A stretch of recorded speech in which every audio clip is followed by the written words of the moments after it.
When my daughter told me she was pregnant, I cried tears of joy. When she told me who the father was, those tears turned into something else entirely. But I kept smiling. I kept nodding. Because sometimes as a mother you have to choose between being right and being there. And I chose wrong. My name is Sarah. I'm 53 years old now, and I've lived a life that most people would call ordinary. I worked as a nurse for 27 years. I raised 2 children in a small house with a garden I loved more than I probably should have. I went to church on Sundays. I paid my bills on time. I thought I knew what it meant to be a good person. But there's a moment in every person's life when they realize they've been wrong about something important. Really wrong. The kind of wrong that changes everything. For me, that moment came on a rainy Thursday afternoon when my daughter Emma stood in my kitchen, her hand resting on her barely showing belly, and asked me a question I'll never forget. "Mom," she said. Her voice so small it almost disappeared into the sound of rain against the windows. "Do you think love is enough?" I should have known right then what she was really asking. I should have heard the fear behind those words. But I didn't.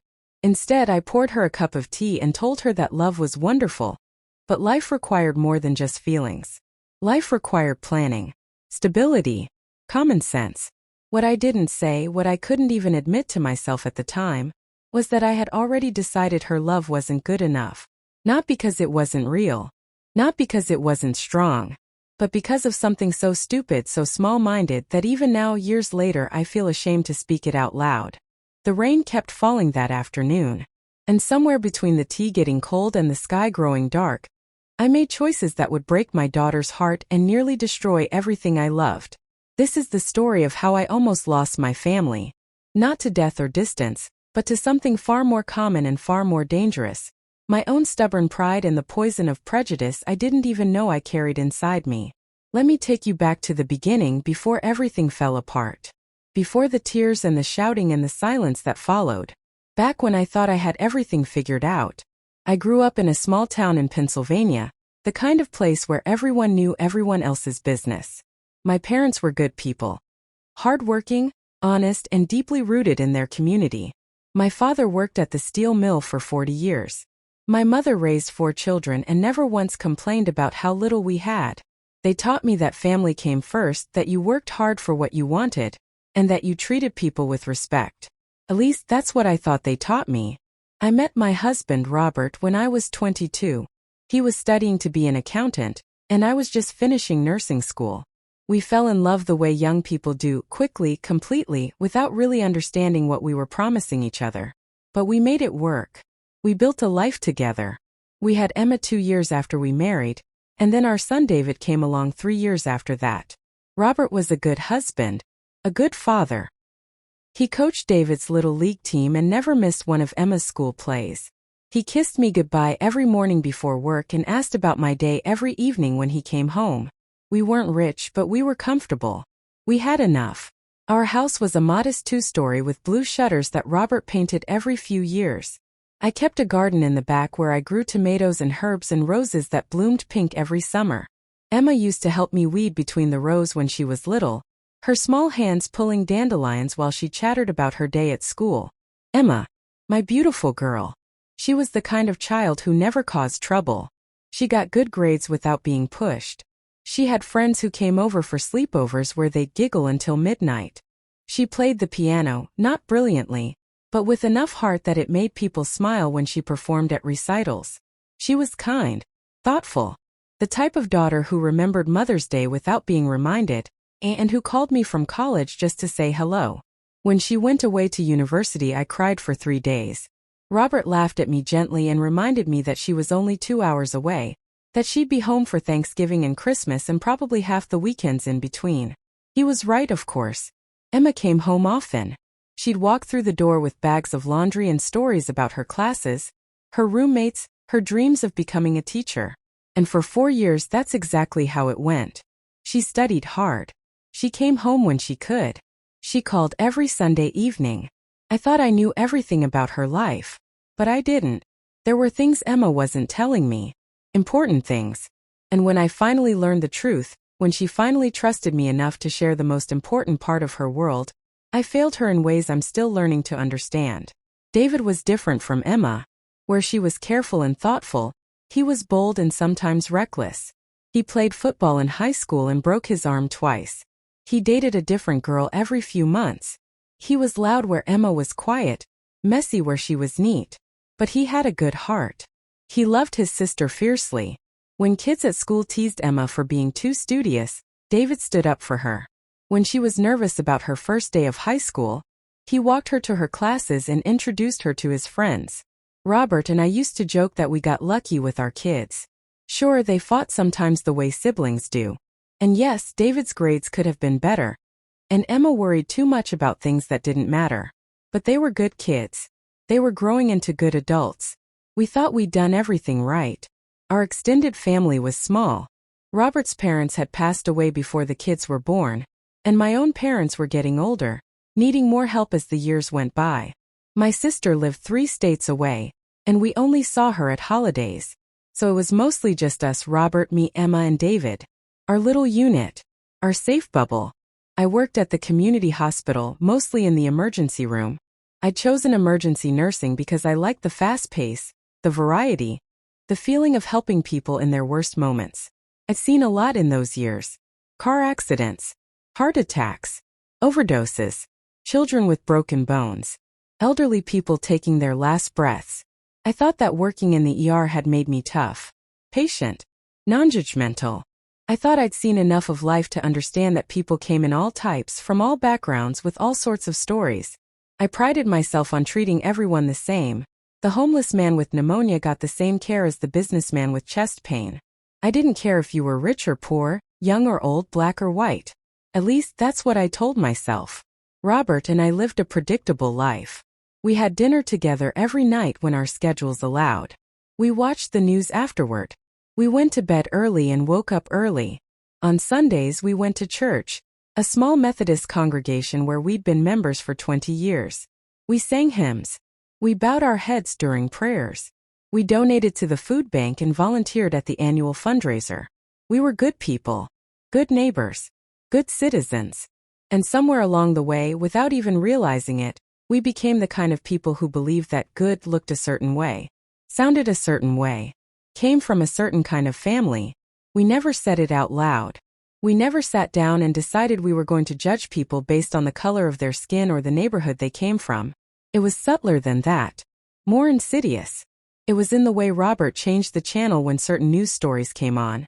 It was in the way my mother made comments about those people whenever we drove through the city. It was in the way I felt uncomfortable when I was the only white person in a room, even though I'd never admit it. It was in 1,000 tiny moments that added up to something ugly and shameful, and I didn't see it. I didn't recognize the poison in my own heart until it was too late. Emma came home from college for Christmas during her senior year. She seemed different somehow, happier maybe, but also nervous. She kept checking her phone and smiling at messages I couldn't see. At dinner on Christmas Eve, David teased her about having a boyfriend, and she blushed but didn't answer. "Are you seeing someone?" I asked, trying to sound casual. Emma looked at me and I saw something in her eyes. A mixture of hope and fear that I didn't understand. "Maybe," she said quietly. "But I'm not ready to talk about it yet." I respected that. I thought she'd tell me when she was ready. I thought we had the kind of relationship where she could tell me anything. But months went by and she didn't say anything. She graduated in May with honors. She got a job teaching 2nd grade at an elementary school near the city. She moved into a small apartment with a friend from college.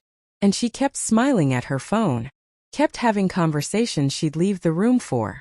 Kept saying she was busy whenever I asked if I could visit. I started to worry. Was she in trouble? Was this boyfriend treating her badly? Was she pulling away from us for a reason? Robert told me to give her space. "She's 22, he said. "She's figuring out her own life. That's what kids do." So I tried to be patient. I tried not to call too often or ask too many questions. I tried to trust that Emma would come to me when she needed me.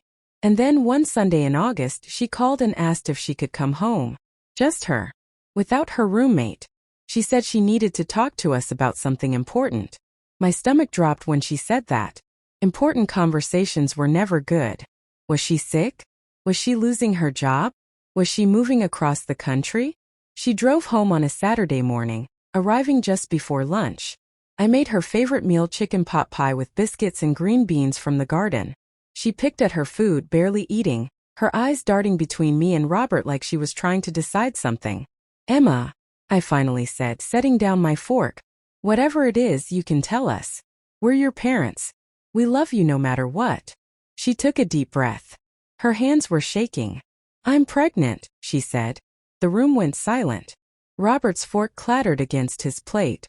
I felt my heart skip a beat and then another. Pregnant. My 22-year-old daughter was pregnant.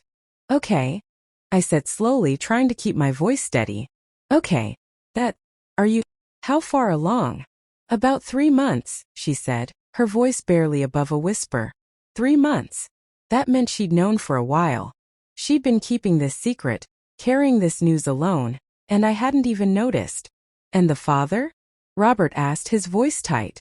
Emma's eyes filled with tears. "His name is Marcus. We've been together for almost 2 years. I love him, Dad. I really love him." 2 years. She'd been with someone for 2 years, and we'd never met him. Never even heard his name. What did that say about our relationship with our daughter? "Why didn't you tell us about him before?" I asked, and I heard the hurt in my own voice. Emma looked down at her hands. "Because I knew you'd have questions. I knew you'd want to meet him right away and analyze everything. And I wanted something that was just mine for a while. Something I didn't have to explain or defend." Her words stung, but I understood them. Maybe I'd been too involved in her life. Too quick to offer advice she didn't ask for. "So when do we get to meet him?" Robert asked. Emma's face brightened slightly. "Really? You want to meet him?"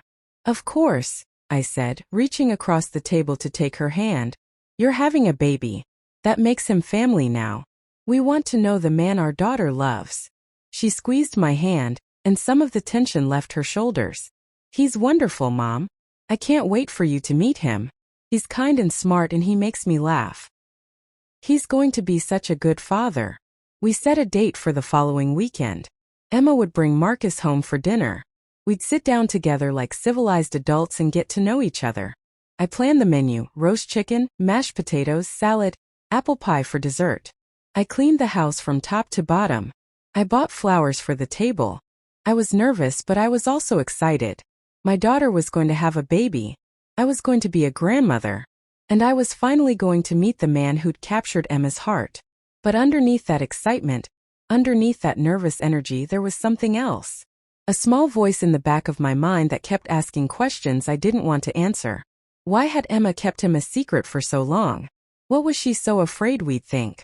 What wasn't she telling us? I pushed those questions away. I told myself it didn't matter. I told myself that love was love, that the only thing that mattered was that Emma was happy. But I was lying to myself. And that lie was about to come crashing down around all of us. The Saturday evening Marcus came to dinner. I must have rearranged the flowers on the table 5 times. The roast was perfect, golden brown, not too dry. The potatoes were fluffy. The house smelled like rosemary and butter, and all the comfort I tried to build into our home over the years. Robert wore his good shirt, the blue one Emma had given him for Father's Day. David had driven home from his apartment to meet his future brother-in-law, as he jokingly called Marcus. We were all there waiting, trying not to look like we were as nervous as we felt. Emma's car pulled into the driveway at 6 o'clock exactly. I watched through the kitchen window as she got out, smoothing down her dress, checking her reflection in the car window. And then the passenger door opened. Marcus stepped out, and my breath caught in my throat. He was black. I don't know what I'd expected. Emma hadn't told us anything about Marcus except his name and that he was a teacher like her. But in all my imagining, in all my mental preparations, it had never occurred to me that he wouldn't be white. And in that single moment, I felt something ugly rise up inside me. Something I'd never acknowledged before. Something I'd have denied if anyone had ever accused me of feeling it. Discomfort. Surprise. Resistance. I saw Robert's face change too. Just slightly. Just a small tightening around his eyes. And I knew he was feeling the same thing. But we were good people. We were good people. So we smiled. We opened the door. We welcomed them inside. Marcus was tall, maybe 6'2", with kind eyes and a warm smile. He wore khakis and a polo shirt and carried a bouquet of flowers that he immediately handed to me. "Mrs. Mitchell," he said, his voice deep and gentle. "Thank you so much for having me. Emma's told me so much about you." His handshake was firm. His eyes met mine directly. There was nothing in his demeanor that should have made me uncomfortable. Nothing at all. But I was uncomfortable. And I hated myself for it. "Please call me Sarah," I said, my voice sounding too bright, too forced. Come in, come in. Dinner's almost ready." We sat down at the table, and I served the food while Robert made small talk about the drive and the weather and all the meaningless things people say when they don't know what else to talk about. Emma sat next to Marcus, their hands clasped under the table, her eyes darting between us like she was waiting for something to go wrong. "So Marcus," Robert said, cutting his chicken with more focus than necessary, "Emma tells us you're a teacher too." "Yes, sir," Marcus replied. "I teach high school history. It's my 3rd year." "History," Robert repeated. "That's good. Stable career. Good benefits." I saw Emma's jaw tighten. She knew her father was evaluating, judging, measuring Marcus against some invisible standard. "What made you want to be a teacher?" I asked, trying to soften the interrogation. Marcus smiled, and his whole face lit up. "My grandfather, actually. He was a teacher in Alabama during the Civil Rights Movement. He taught in segregated schools, and then he was one of the first black teachers in an integrated school after the laws changed. He used to tell me stories about how education was the key to everything, to freedom, to opportunity, to change. I grew up wanting to be like him." It was a beautiful answer. A meaningful answer. And I felt ashamed that part of me was relieved that he came from a family of educators, that he had a respectable background. Why did that matter? Why should that have made any difference? But it did. God help me, it did. David, bless him, broke the tension by asking Marcus about sports. They talked about football and basketball while Emma finally relaxed slightly, eating a few bites of her dinner. I watched them together, the way Marcus's hand would rest gently on Emma's back, the way she leaned into him when he spoke, the way they looked at each other with such obvious love. They were good together. Anyone could see that. So why did I feel this resistance? Why couldn't I just be happy for my daughter? After dinner, we moved to the living room for pie and coffee. Emma excused herself to use the bathroom, and in that moment, with her gone from the room, the atmosphere changed. Robert set down his coffee cup with a little too much force. "Marcus," he said, his voice carefully neutral, "you seem like a nice young man. But I have to be honest, this is all a bit sudden. Emma's pregnant, and we've never even heard your name before. I'm sure you can understand why we're concerned." Marcus nodded slowly. "I do understand, sir. And I want you to know that I love your daughter. I've loved her since the day I met her. This baby wasn't planned, but it's wanted. Very wanted. I'm going to take care of them both." "And how do you plan to do that on a teacher's salary?" Robert asked. "Have you thought about the costs? The responsibilities?" "Dad." David's voice was sharp. "Come on." But Robert ignored him. "I'm just being realistic. Babies are expensive. Life is expensive. I need to know that my daughter and grandchild are going to be provided for." "We'll make it work," Marcus said quietly. "The same way any young couple makes it work. We love each other. We'll figure it out together." Robert opened his mouth to respond, but Emma came back into the room. She looked at all of us, and I saw her shoulders slump slightly. She knew. She could feel the tension, the doubt, the unspoken judgments hanging in the air. We finished dessert quickly after that. Marcus and Emma left earlier than planned, citing Emma's tiredness and morning sickness. I hugged my daughter goodbye, and she felt stiff in my arms. "It was lovely to meet you, Marcus," I said, and I meant it. He was lovely. He was polite and educated and clearly devoted to Emma. So why did I feel so unsettled? After they left, Robert and I cleaned up the kitchen in silence. David had already gone back to his apartment, shaking his head as he walked out the door. It was just us, washing dishes and avoiding each other's eyes. "Well," Robert finally said, "that was unexpected." "What was?" I asked, though I knew exactly what he meant. "You know what? Emma with a black man. Having a mixed baby. That's going to be complicated." "Why?" I asked, my hand still in the dishwater. "Why does it have to be complicated?" Robert sighed. Because the world is the way it is, Sarah. You know that. You've worked in the ER. You've seen how people treat each other. A mixed-race child is going to face challenges, prejudice, questions about where they belong. That's not their problem, I said, scrubbing a plate harder than necessary. That's everyone else's problem. Maybe, Robert said. But Emma's going to have to deal with everyone else's problems now. So is that baby. So are we. I didn't respond. I couldn't. Because part of me agreed with him and I hated that part of myself. I hated that I was worried about what our friends would say, what our church would think, what my parents would say when they found out. I hated that I cared more about those things than about my daughter's happiness. But I did. God forgive me, I did. The weeks that followed were strained. Emma called less often. When she did call, our conversations were short and surface level. She didn't ask me about baby names or nursery colors, or any of the things I'd imagined we'd talk about when she became pregnant.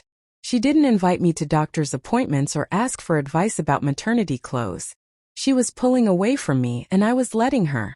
Marcus and Emma came to dinner one more time, about a month after that first meeting. It went better. More relaxed, less interrogation. But there was still a distance between us. A carefulness. Like we were all walking on eggshells, afraid of saying the wrong thing. My parents came to visit in October. Emma had asked us not to tell them about the pregnancy yet. Not until she was further along and starting to show. But of course my mother noticed immediately that Emma was different. Mothers always know. When Emma finally told them, my mother's face went pale. She looked at Emma, then at me, then back at Emma. And the father? She asked, her voice sharp. His name is Marcus, Emma said quietly. He's a wonderful man. You'll meet him soon. Is he? My mother paused, choosing her words carefully. Is he from a good family? I saw Emma's eyes flash with anger. What does that mean, Grandma? It means exactly what it sounds like, my mother said. I want to know if this boy comes from decent people. If he's going to be able to support you and this baby. His name is Marcus, not this boy, Emma said, her voice getting louder. And yes, he comes from a wonderful family. His grandfather was a teacher. His mother is a nurse. His father owns a small business. Is that good enough for you? My mother pressed her lips together. I'm just concerned, Emma. This isn't how we raised your mother. This isn't how your mother raised you. To get pregnant out of wedlock with someone we don't even know. Stop, I said suddenly, surprising myself. Mom, that's enough. My mother looked at me with shock. I rarely contradicted her. Rarely raised my voice to her. But I couldn't let her talk to Emma like that. Not in my house. Not about my daughter's choices. Even though I'd been thinking the same things. Feeling the same concerns. I was a hypocrite and I knew it. Emma left shortly after that, claiming she had papers to grade. She kissed me goodbye, but her eyes were cold. I'm doing my best, Emma, I said quietly as she stood at the door. Are you? She asked. Because it doesn't feel like it. And then she was gone, and I was left standing in my doorway, watching her car drive away. Feeling like I was losing my daughter and not knowing how to stop it. My father, who'd been mostly quiet during the whole visit, spoke up after Emma left. You're losing her, he said simply. You're too worried about what people will think, and you're losing your daughter. That's not fair, I protested.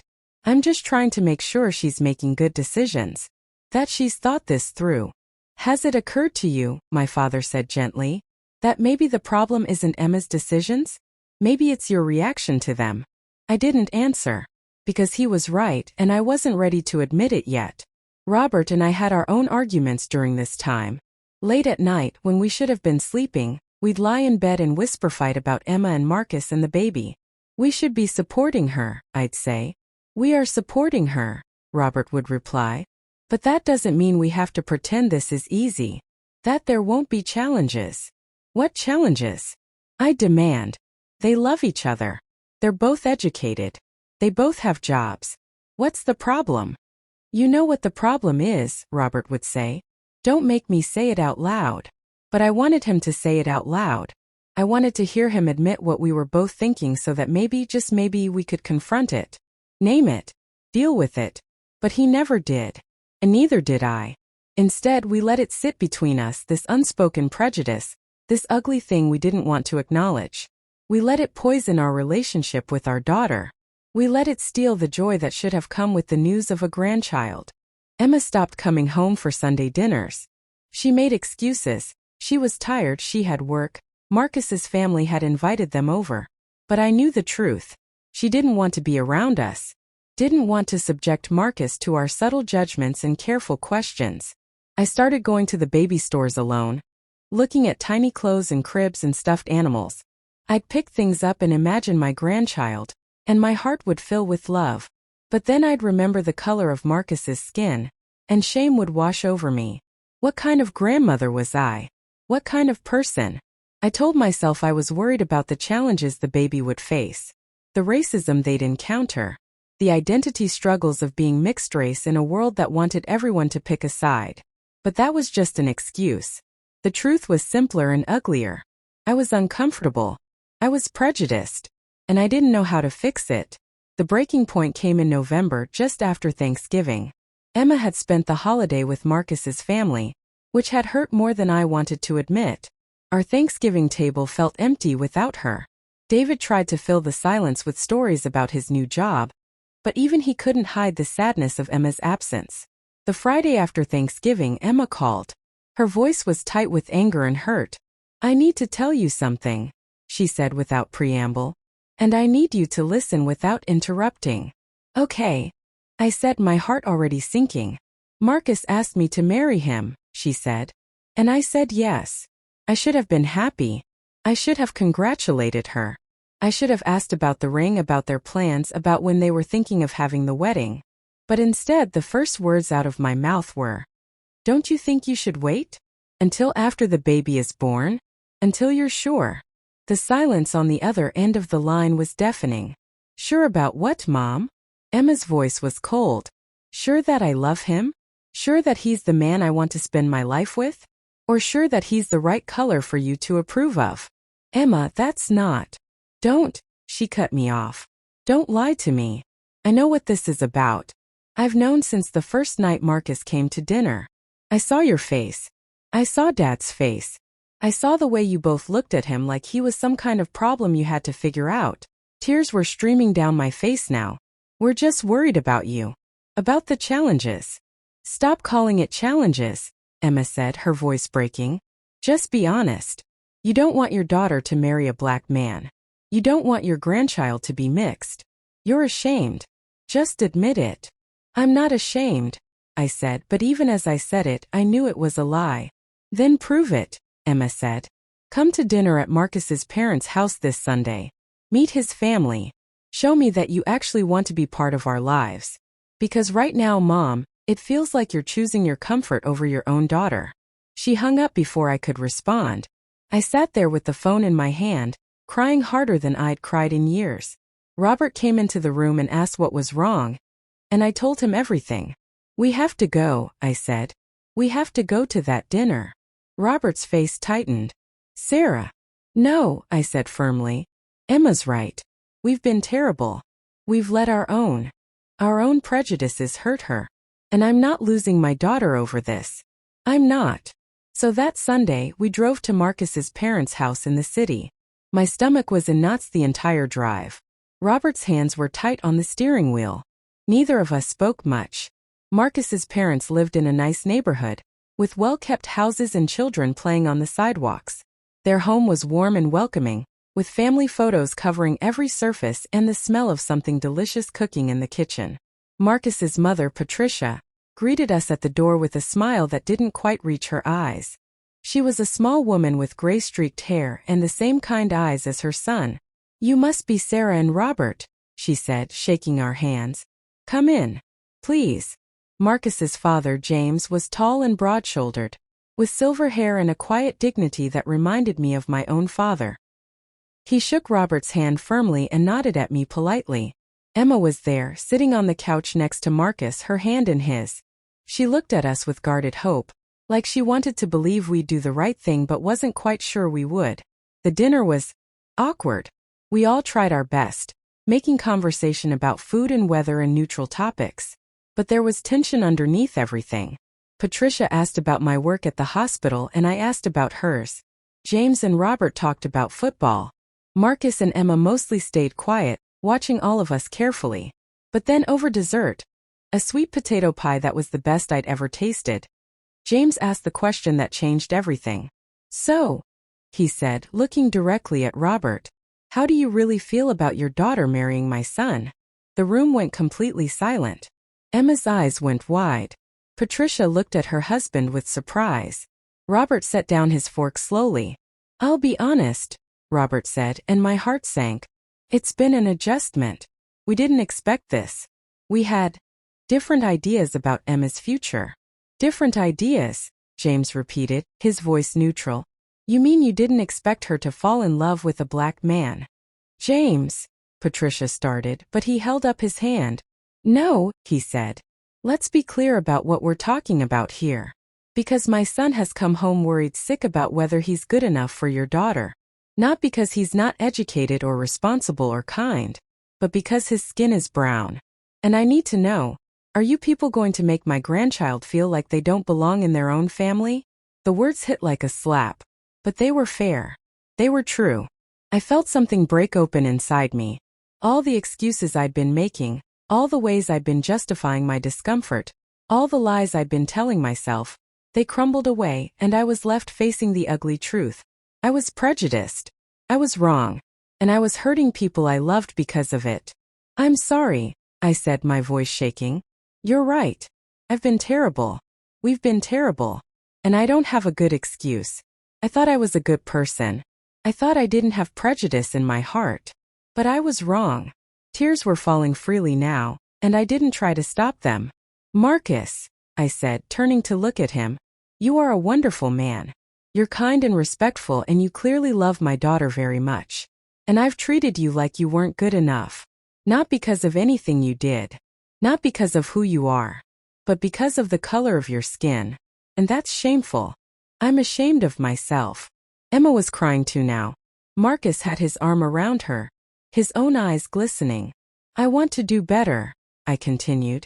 "I want to be the mother Emma deserves. The grandmother this baby deserves. I don't know how to fix what I've broken, but I want to try. If you'll let me." The room was silent for a long moment. Then Patricia reached across the table and took my hand. "We all have prejudices we don't want to admit," she said gently. "The question is what we do when we finally see them. Whether we defend them or whether we change." James nodded slowly. "My grandchild is going to need family who loves them unconditionally. All of them. Can you do that?" I looked at Emma, at her tear-stained face and her hands clasped protectively over her belly. I thought about the baby growing inside her. Half Emma, half Marcus, fully loved, fully wanted. "Yes," I said. "I can. I will." Robert cleared his throat. "I will too. I'm sorry. To all of you. I'm sorry. It wasn't a perfect moment.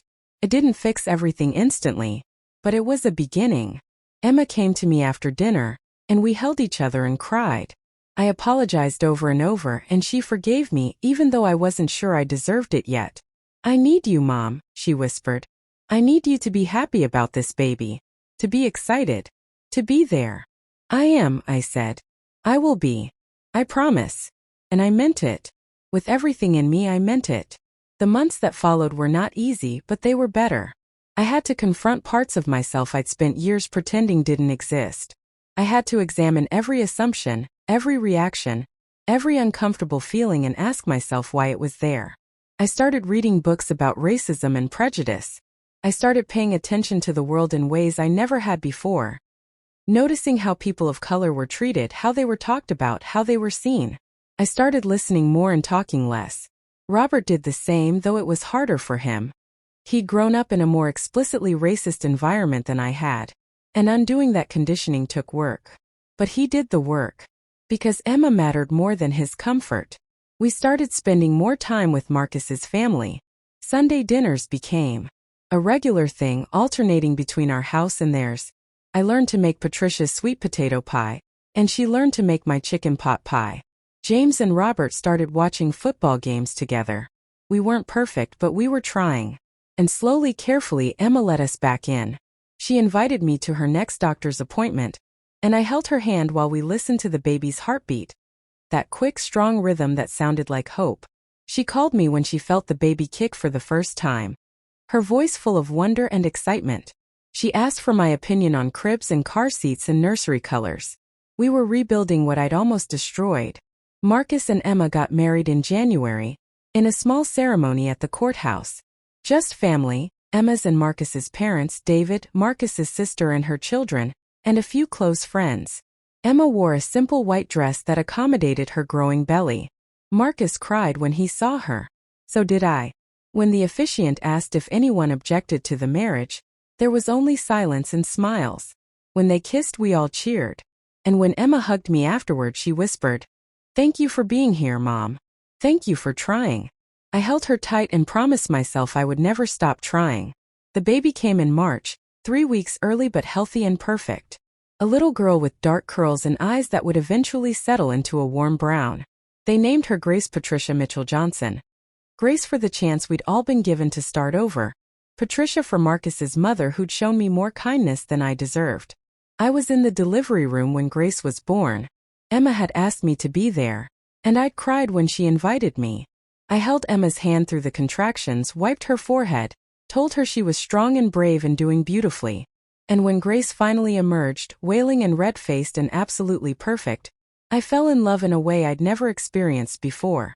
This tiny person, this beautiful mix of Emma and Marcus, of our family and theirs, of everything I'd almost rejected, she was perfect. Absolutely perfect. I held her for the first time with shaking hands, staring down at her tiny face, her delicate fingers, her rosebud mouth. And I couldn't believe I'd almost missed this.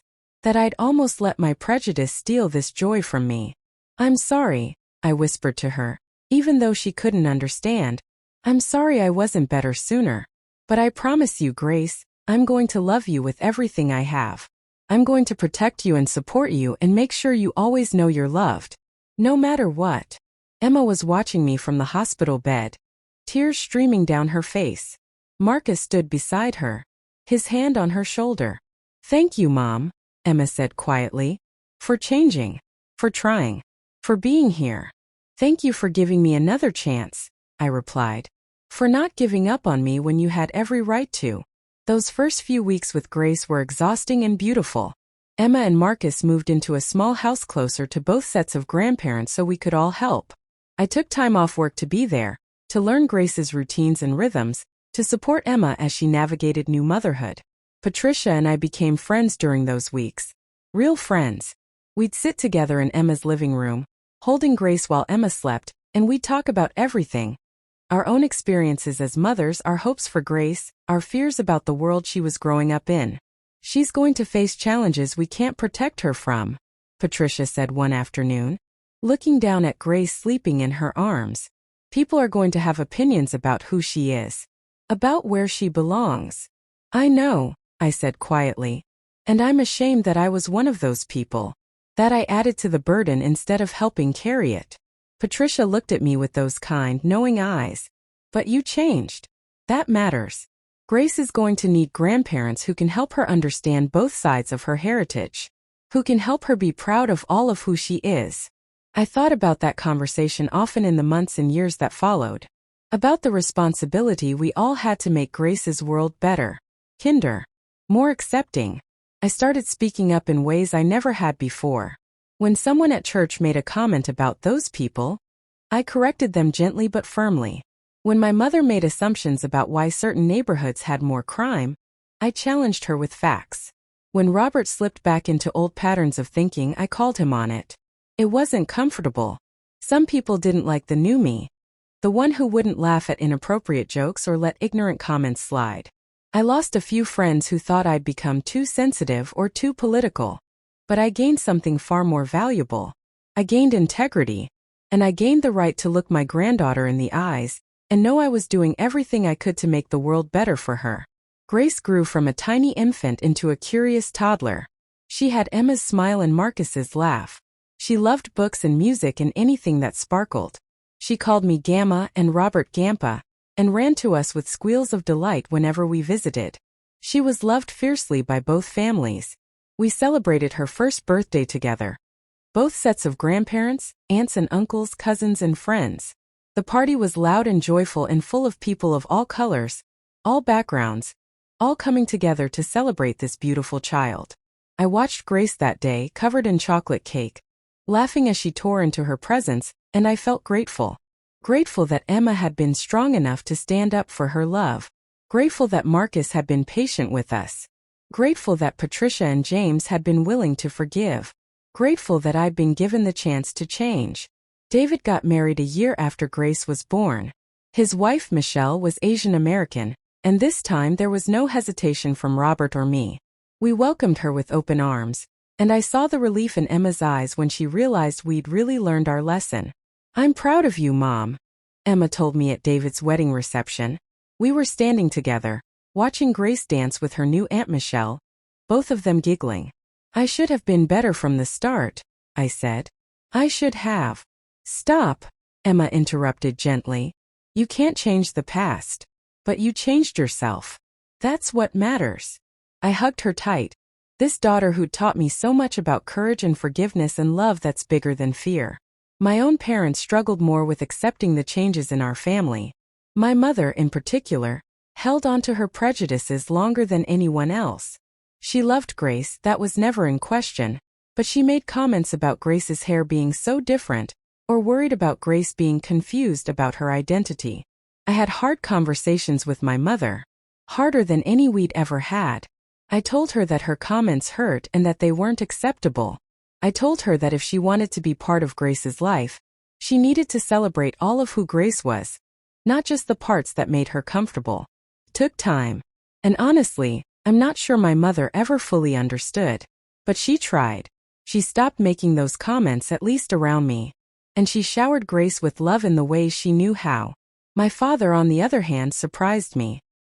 He became one of Grace's favorite people.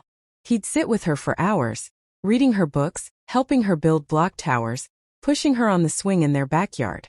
And one day when Grace was about 3, I overheard him talking to one of his old friends who'd made a racist comment. "That's my great-granddaughter you're talking about," my father said, his voice steel. "And I won't have that kind of talk around me or my family. You can either change your attitude or you can leave." I'd never been more proud of him. The years passed and Grace grew and our family grew stronger. Emma and Marcus had a second child, a boy they named James Robert, after both grandfathers. This time there was only joy at the announcement. Only excitement. I watched Marcus and Emma build their life together, and I saw how wrong I'd been to doubt them. They were partners in every sense, sharing responsibilities, supporting each other's dreams, raising their children with patience and love. Their house was filled with laughter and music and books in every corner. They taught their children about both sides of their heritage. Grace learned about my mother's Italian roots and Marcus's family's history in the South. She learned about slavery and segregation and civil rights.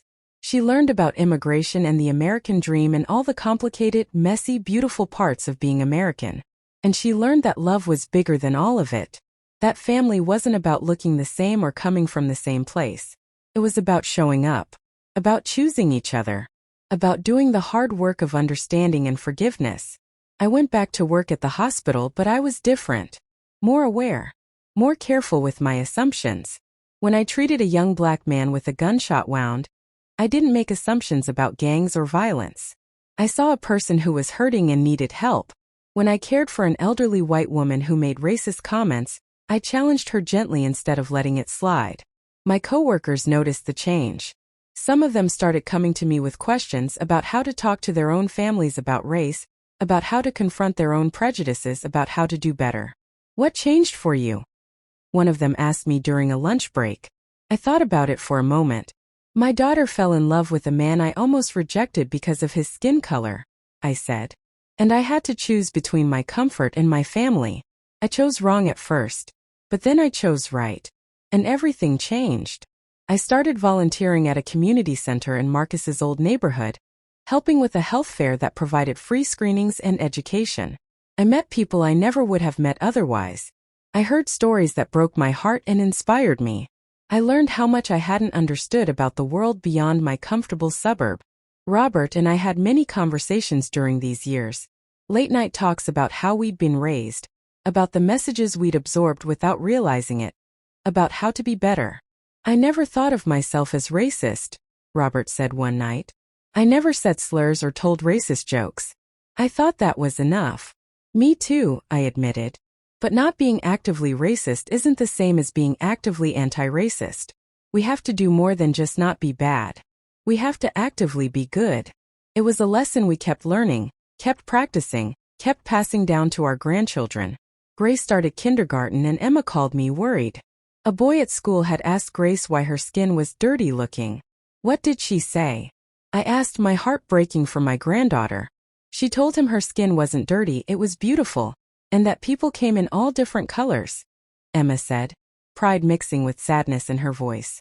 But then she came home and asked me if there was something wrong with her skin. I went over to Emma's house that evening. Grace was quiet, not her usual bubbly self. I sat down next to her on the couch and pulled her into my lap.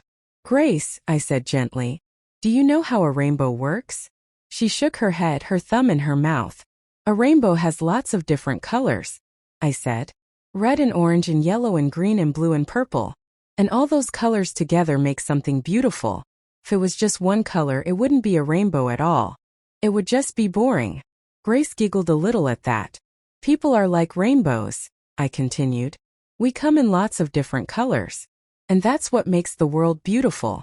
Your skin is the perfect color. It's the color of your mommy and your daddy mixed together. It's the color of love. And anyone who tells you different is wrong." She looked up at me with those big brown eyes. "Promise." "Promise," I said, kissing her forehead. "You are perfect exactly as you are."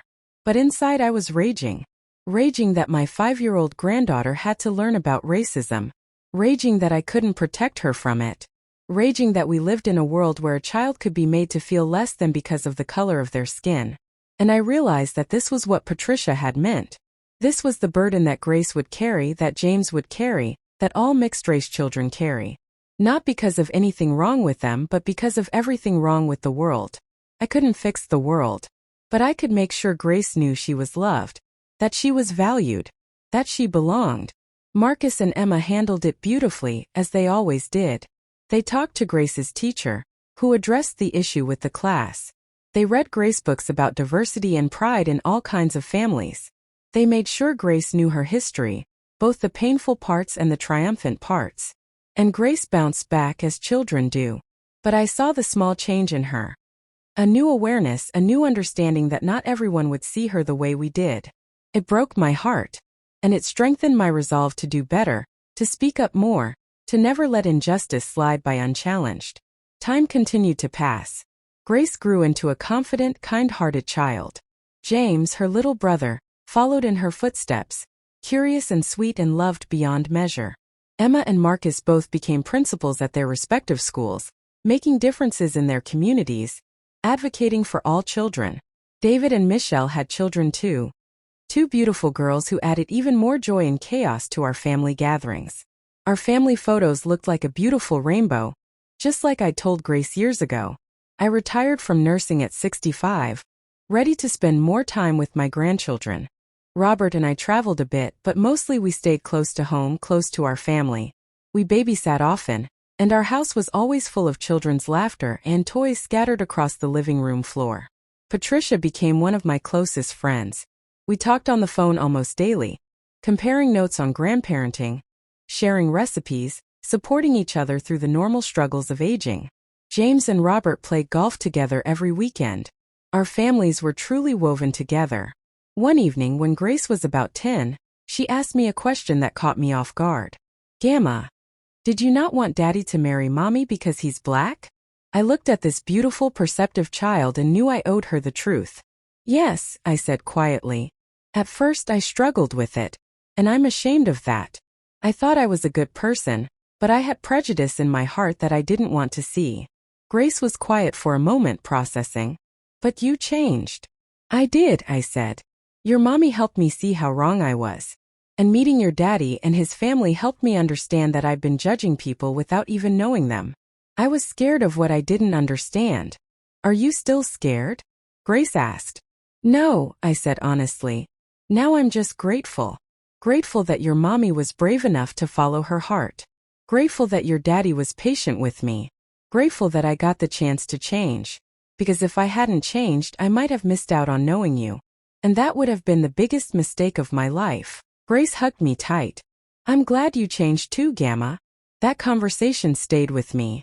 I thought about how easily I could have stayed in my prejudice, could have pushed Emma away, could have missed out on this beautiful family. The thought terrified me. I started writing letters to my grandchildren, long letters that I planned to give them when they were older. In them, I told the truth about my journey, about my mistakes, about how I'd almost let prejudice destroy my relationship with their mother, about how I'd learned to be better. I wanted them to know that good people could still do wrong things, that it was never too late to change, that love required more than just feelings. It required action, courage, and the willingness to confront our own worst parts. Emma found me writing one of these letters one afternoon when she stopped by to drop off Grace. What are you working on? She asked. I told her. And she sat down next to me, tears in her eyes. You don't have to keep apologizing, Mom, she said gently. You've shown me every day for the past 10 years that you've changed, that you love us, that you're proud of our family. I know, I said. But I want them to understand. I want them to know that change is possible, that people can learn and grow. I want them to have hope, even when they encounter people who are like I used to be. Emma squeezed my hand. You're a good mom, and a wonderful grandmother, and I'm proud of you. Those words meant more to me than she could possibly know. My mother passed away when Grace was 12. At the funeral, Grace stood up and spoke about her great-grandmother. She talked about the quilts my mother had made for her, the cookies they'd baked together, the stories my mother had told about the old country. She didn't mention the prejudice. She didn't talk about the difficult early years. She focused on the love that had eventually broken through, on the relationship they built despite the rocky start. It was generous and kind, just like Grace. After the funeral, Patricia pulled me aside. Your mother loved Grace, she said. Maybe she never fully understood, but she loved her. That counts for something. It does, I agreed. But I wish she'd been able to change more, to see more clearly. Some people's prejudices are too deep, Patricia said wisely. All we can do is make sure the next generation is better. And that became my mission in my later years, making sure the next generation was better. I volunteered at schools talking to kids about diversity and inclusion. I joined a community group working on racial justice. I donated to organizations fighting for civil rights. Robert and I went to rallies and protests when we could, our old knees protesting but our hearts determined. We stood with signs that said Black Lives Matter, and Love is Love, and tried to be the allies we should have been all along. Grace saw us at one of those protests when she was 14. Emma had brought her down to participate, and Grace's face lit up when she saw us. Gampa, you're here. Of course we're here, I said, hugging her. This matters. Your life matters. Justice matters. Grace hugged me back hard. I love you, she whispered. I love you too, I said. So much. Later, Emma posted a photo on social media. For generations of women in our family standing together at that protest. Me, Emma, Grace, and Emma's mother-in-law, Patricia. Different ages, different races, all fighting for the same thing. The caption read, "This is what family looks like. This is what love looks like. This is what change looks like." It got shared thousands of times. People commented with their own stories of overcoming prejudice, of families finding their way through difficult conversations, of love winning over fear. And I realized that our story wasn't just ours. It belonged to countless families trying to navigate a changing world, trying to love better, trying to be better. I'm 71 years old now. My hair is completely gray, and my joints ache on cold mornings. Robert moves slower than he used to, and we both take more pills than we'd like to admit. But our family is thriving. Emma and Marcus just celebrated their 20th wedding anniversary. Grace is in college, studying to be a teacher like her parents. James is in high school, playing basketball and singing in the choir. David's girls are growing up smart and kind. Our family keeps expanding, keeps growing, keeps teaching me new things. Last Sunday, we all gathered at our house for dinner. Something we try to do once a month. 23 people crammed into our dining room and living room. talking and laughing and arguing good-naturedly about everything from politics to the best pizza toppings. I looked around at all of them, the children running around, the adults deep in conversation, the babies being passed from lap to lap, and I felt overwhelmed with gratitude. This could have been so different if I'd held on to my prejudice. If Emma hadn't been brave enough to demand better from me. If Marcus and his family hadn't been willing to forgive. If I'd chosen my comfort over my daughter's happiness. I could have missed all of this. This noise and chaos and love and life. After dinner, Grace cornered me in the kitchen while I was doing dishes. "Gamma," she said. "I need to tell you something." My heart skipped a beat. She sounded serious. "What is it, sweetheart?" "I'm writing my college application essay about you," she said. "About how you changed. About what that taught me." I set down the dish I was washing and turned to face her. "Grace, you don't have to." "I want to," she interrupted. "Because what you did was brave. You admitted you were wrong. You did the hard work of changing. And you never stopped trying to be better. That's important. That's the kind of person I want to be." Tears filled my eyes. "You already are that kind of person. You're better than I ever was at your age." "Maybe," Grace said with a smile. "But that's because I had you and Mom and Dad teaching me. Showing me what real love looks like. Not the easy kind that only accepts what's comfortable, but the hard kind that grows and changes and fights for what's right." She hugged me and I held her tight. This granddaughter who'd taught me more about love and courage than I'd ever taught her. "Thank you," I whispered. "For being patient with me. For loving me even when I didn't deserve it." "Family is patient," Grace said, echoing something I'd told her years ago. "Family is kind. Family doesn't keep score." Later that night, after everyone had gone home and Robert was asleep in his chair in front of the TV, I sat in my kitchen with a cup of tea and thought about everything I'd learned. I learned that being a good person wasn't about never making mistakes. It was about what you did when you realized you'd made them.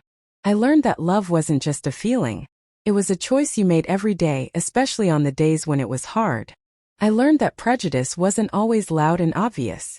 Sometimes it was quiet and subtle, hiding in discomfort and assumptions and fear of the unfamiliar. I learned that changing yourself was possible at any age.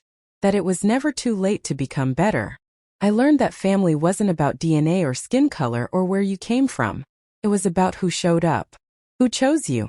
Who loved you enough to call you out when you were wrong and celebrate with you when you were right. Most importantly, I learned that pride and prejudice weren't worth losing the people you loved. Nothing was worth that. If I could go back to that rainy Thursday afternoon when Emma first told me about Marcus, I would do everything differently. I would hug her immediately. I would ask to meet him right away. I would celebrate her love instead of questioning it. But I can't go back. None of us can. We can only move forward. So I move forward with a heart that's more open than it used to be. With eyes that see people more clearly. With a love that's stronger because it's been tested and challenged and forced to grow. I move forward as a mother who failed her daughter but was given the grace to try again. I move forward as a grandmother who gets to watch beautiful children grow up in a family that celebrates all of who they are. I move forward as a person who's still learning, still changing, still trying to be better than I was yesterday. And isn't that all any of us can do? Keep trying. Keep learning. Keep loving even when it's hard. Especially when it's hard. My grandchildren will face challenges I can't prevent.